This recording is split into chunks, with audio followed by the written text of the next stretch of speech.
Hello, I'm Elizabeth. I'm a graduate student studying somatic psychology, and today I'm talking about the somatic psychology in spellwork and witchcraft. And I'm feeling kind of the buzz in my body because this is such a personal and vulnerable thing for me. So yeah, I'm just gonna be with that as we continue together. For those of you who don't know, I have PMDD, which stands for premenstrual dysphoric disorder. What that basically means is I have an extreme form of PMS. I've had it basically since I started my menses, and it's been a journey up until this moment in time for me to really be with it and to find the things that I need in order to live well with PMDD. That's the groundwork. Now we're moving on to the reason why we're here. About a year ago, I was completely overwhelmed by my PMDD. It felt like I was in a PMDD episode all the time. And that's very bad. And I was looking at maybe having 4 or 5 days of good days, and then the rest were just that bad. The reason why I was in such a disruptive, hard, unbalanced moment with it was because the pandemic had hit, and all of the resources that I had put in my life to cope with PMDD were suddenly gone. I had no access to those things, on top of moving in with my partner, on top of being in a graduate program studying somatic psychology, on top of losing my job. So that's a lot, right? Oh, yeah, that's a lot. So yeah, about a year ago on Samhain, and on Samhain because I'm a little extra, I can own that part of myself. That was the time when I was really kind of at my wit's end of feeling so bad that I decided to cast a jar spell to kind of banish the parts of my PMDD that I no longer wanted and call in new qualities that I wanted to fill that void. And, this was all happening alongside therapy, and I was already engaged in a commitment to a practice.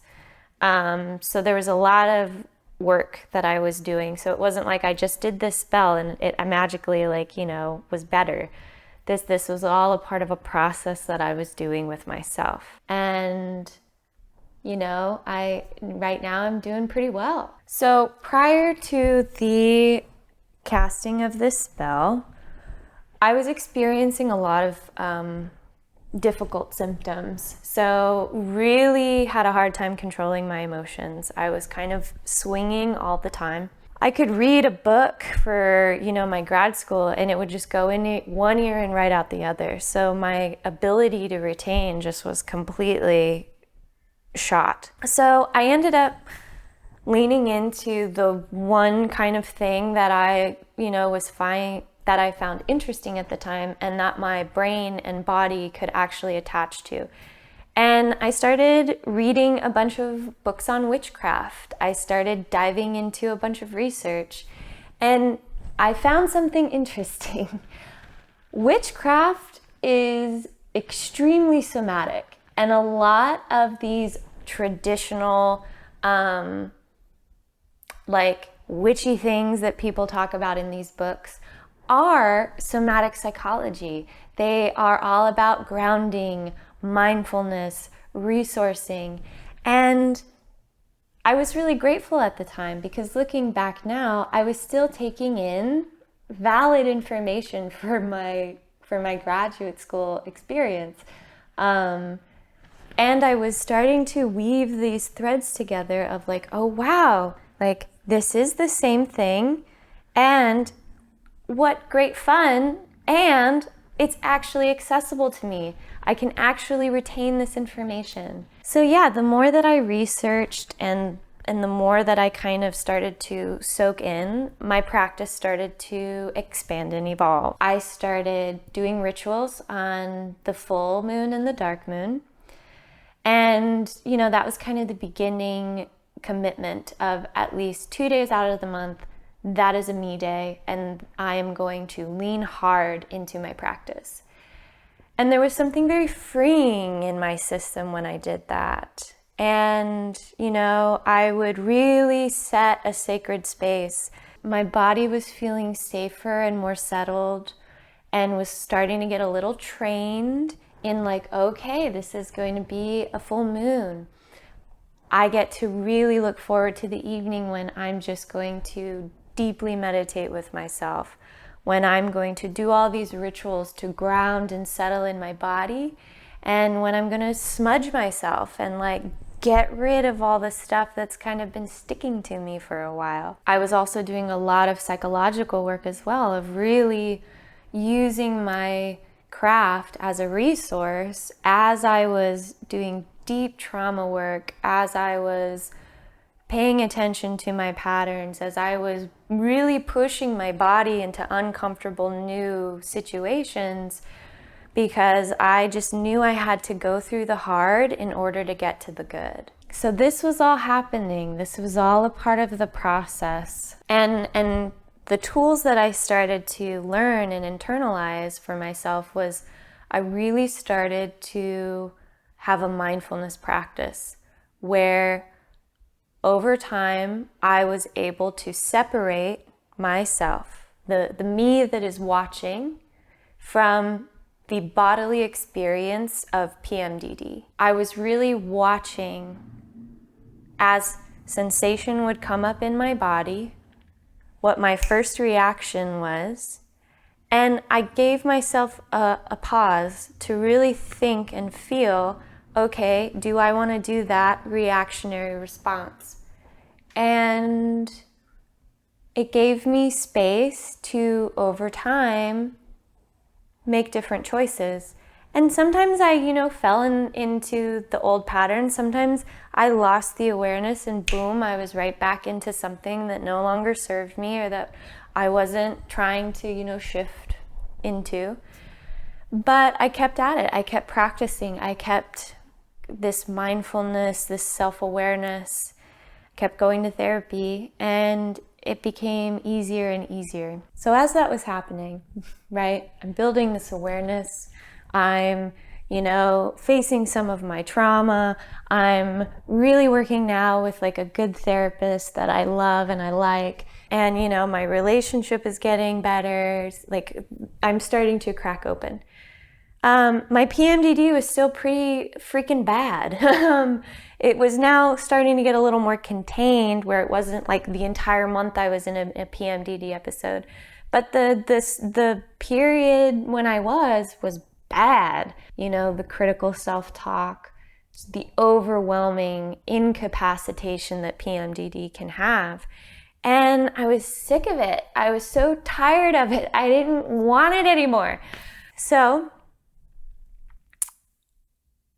I decided to make this. So this is the very jar made out of my desperation and also frustration and need for change to happen as soon as possible. So rather than going through all the correspondences of herbs, rather than going through all the ingredients that are in this jar and how I exactly did this thing, I think what would speak to the essence of the question would be to really share how this works for me.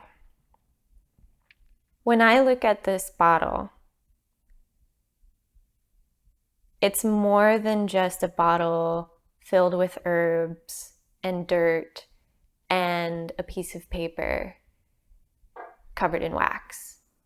When I look at this, I'm immediately transported to this very spot but instead I'm transported to that night when I made it. It was Samhain.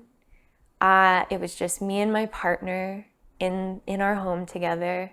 We had turned off every light and lit so many candles, and it was like being inside like a warm, like a warm universe, like all the like little, you know, lights of the flames flickering everywhere. And you know, we had given space for some play, and I had told him that I was going to do some magical workings that night. And he was all like, yeah, totally. Very supportive. And we played with each other, you know, we made these like silly videos that we sent to our friends where I dressed up as a witch, and, you know, he's a bit normative. So we were playing on that, and so I'm transported to that time and that moment. Also, when I look at this bottle and I hone in on the ingredients that I can see that are in here, you know, I'm also reminded of how deeply emotional I was at that moment in time. The camera died. So, coming back to the moment, here we go. All right, I think where we can begin is when I was talking about the day before, or a day that I can't remember quite if it was on Samhain or after. Yeah, I think it might have been the day before. And I was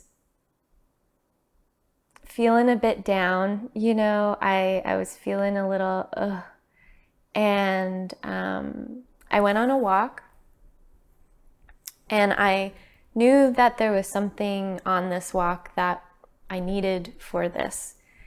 And I ended up walking to the cemetery that's by my house. And I remember coming around the corner, and right off to the side was this stag, this like male deer with the horns and everything. And we were actually pretty close. I just remember looking at this deer and feeling the like tingliness on my head of like if I had horns, how they would come out.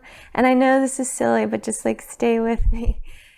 And like I felt the gesture of his horns and like the power of those horns.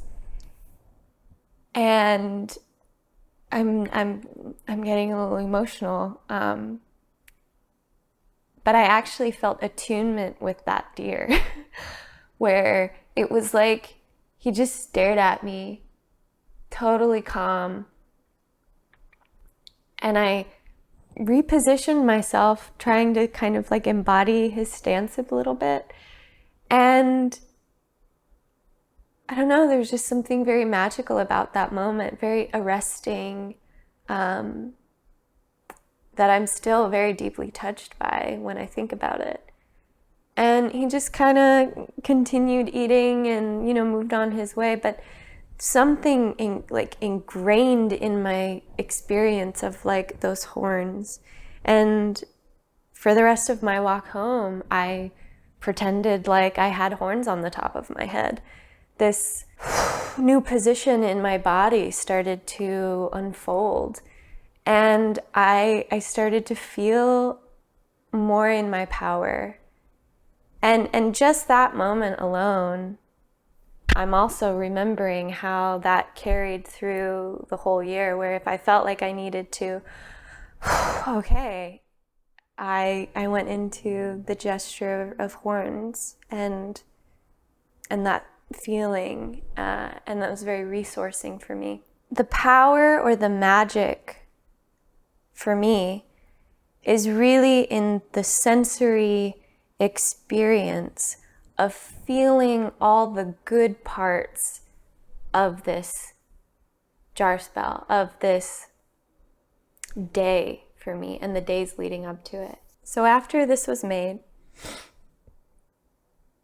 and, you know, I had that wonderful experience I had made for myself on Samhain, I put it in a place where I would see it every single day.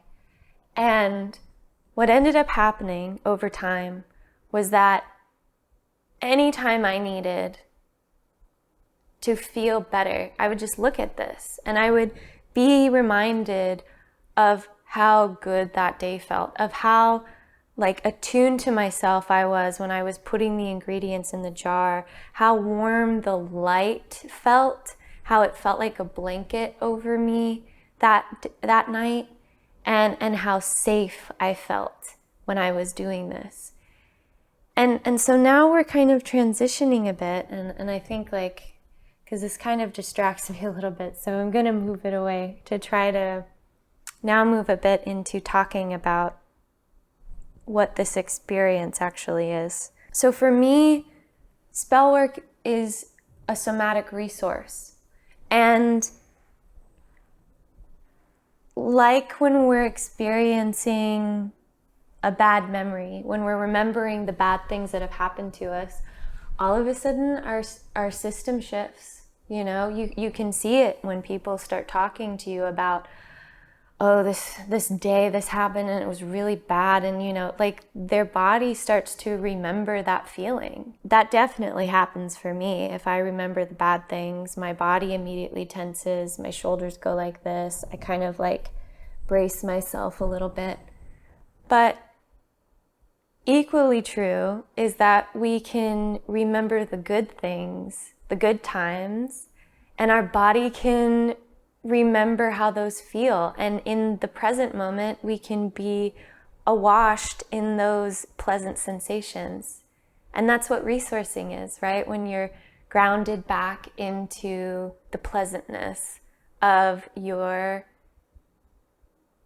calm and safe and well-regulated system. So for me, the spell jar became a somatic resourcing anchor where anytime I looked at it, you know, that whole moment with the deer, you know, would come back, and I would literally feel power in my body. I would feel safety in my body. I would feel comfort, the play that I had with my partner, like all of these things would start to flood my system.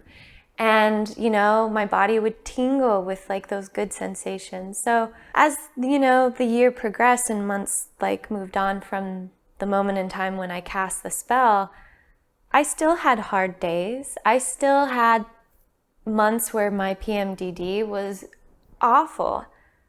But there was something grounding about this spell, about this jar, having a physical manifestation of it where I could see it through those hard times, that would give me a little bit of positive resourcing, that would give me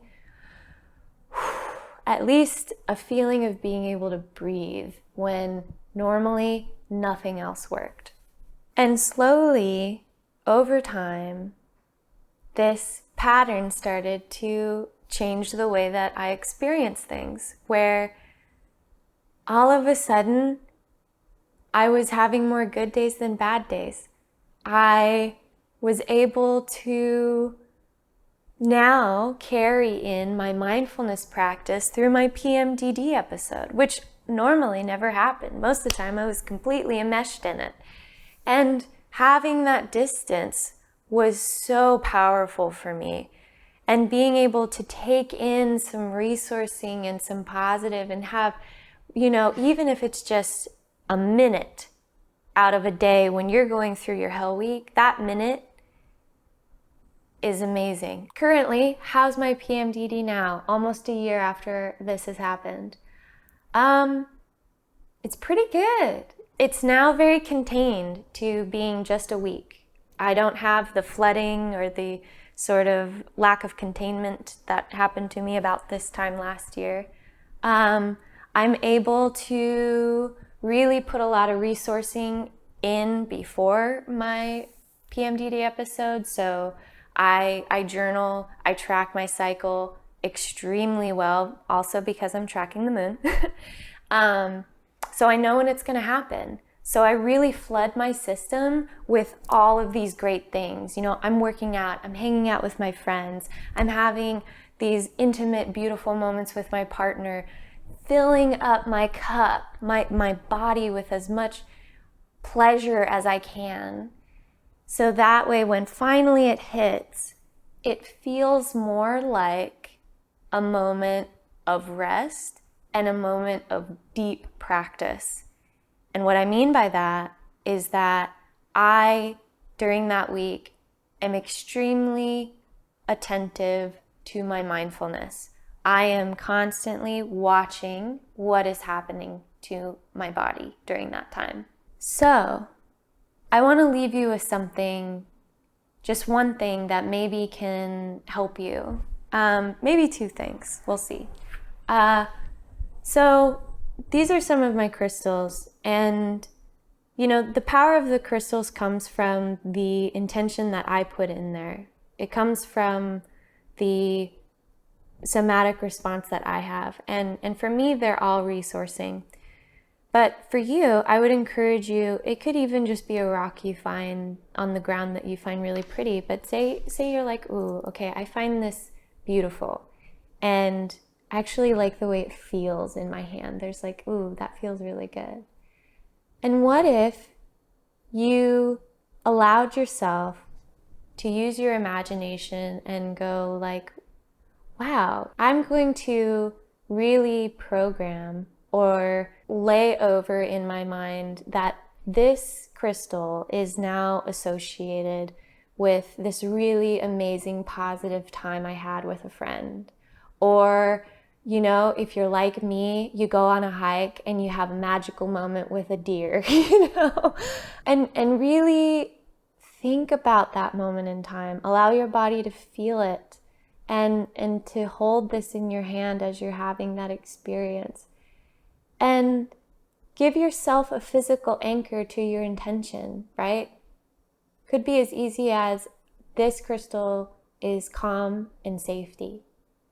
And hold it in a moment in time when you really truly feel calm and safe. Notice how things smell. Notice how the room looks. Notice how your body feels. Where are you in your body when you feel that way? And just having a physical anchor to that can be really resourcing. This sounds really silly, but often even just having a crystal in my pocket makes me feel less alone when I'm in lonely places. I hope this was helpful. I really want to thank everyone who has messaged me on Instagram and who has asked about my practice. I'm truly deeply touched and grateful for every message you send me. And thank you for, you know, tracking and attuning to the part of me that really found nourishing and healing from this practice. I hope that, you know, you found something useful for yourself in this video. I'm just deeply touched by the warmth and welcome I've felt from people. And so thank you for seeing me. Thank you for validating my experience. And I will talk with you soon. Okay, bye. Oh, this was the second thing I wanted to give you guys. So nothing settles me more than this sound. Are you ready? Okay, I'll try to get a little close for you.